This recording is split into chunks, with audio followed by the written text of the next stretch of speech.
August 15, 1947 நள்ளிரவு 12 மணி. டெல்லி நாடாளுமன்றத்தில் Jawaharlal Nehru tryst with destiny என்ற வரலாற்று சிறப்புமிக்க சுதந்திர உரையை நிகழ்த்தவில்லை. ஏனென்றால் பிரிட்டிஷ் அரசுக்கு இந்தியாவை விட்டு போகவும் எண்ணமே இல்லை. மகாத்மா காந்தி, நேதாஜி, பகத்சிங் போன்ற தலைவர்களின் தியாகங்கள் பிரிட்டனின் இரும்பு கரங்களால் நசுக்கப்பட்டுவிட்டன.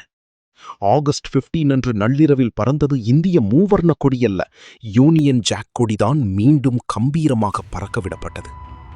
ஒருவேளை 1947 இந்தியாவுக்கு சுதந்திரம் கிடைக்காமல் பிரிட்டிஷாரே தொடர்ந்து ஆட்சி செய்திருந்தால் இன்று 2026 நம் வாழ்க்கை எப்படி இருந்திருக்கும்? நினைத்து பார்க்கவே நெஞ்சம் நடுங்கும். முதலில் இந்தியா மற்றும் பாகிஸ்தான் என்ற பிரிவினையே நடந்திருக்காது. பிரிட்டிஷ் இந்தியாவின் வரைபடம் அப்படியேதான் இருக்கும்.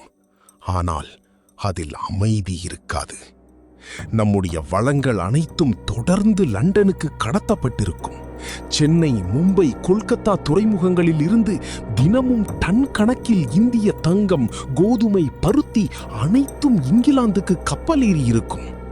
1950 மற்றும் 60களில் உலகப்போர் வராவிட்டாலும் வியட்நாம் போர் போன்ற சர்வதேச போர்களுக்கு இந்திய இளைஞர்கள் பிரிட்டிஷ் இராணுவத்தின் கூலிப்படையாக வலுக்கட்டாயமாக அனுப்பி வைக்கப்பட்டிருப்பார்கள்.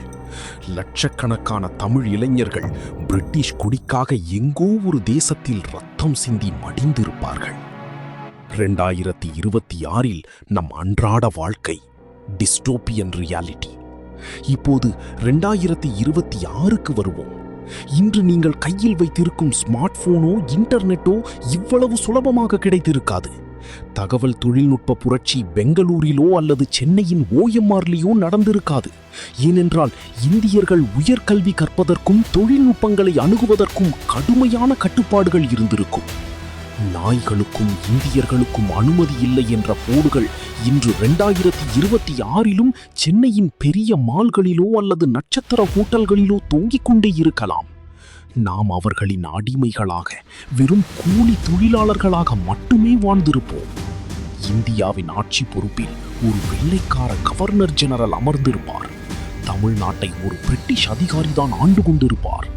நம்முடைய கலாச்சாரம், மொழி அனைத்தும் மெல்ல மெல்ல அழிக்கப்பட்டு நாம் நம் சொந்த மண்ணிலேயே அகதிகளாக மாற்றப்பட்டிருப்போம். ஆனால் இந்திய ரத்தம் சும்மாவா இருக்குமா? அடக்குமுறை அதிகமாகும் போது புரட்சியும் வெடிக்கும்.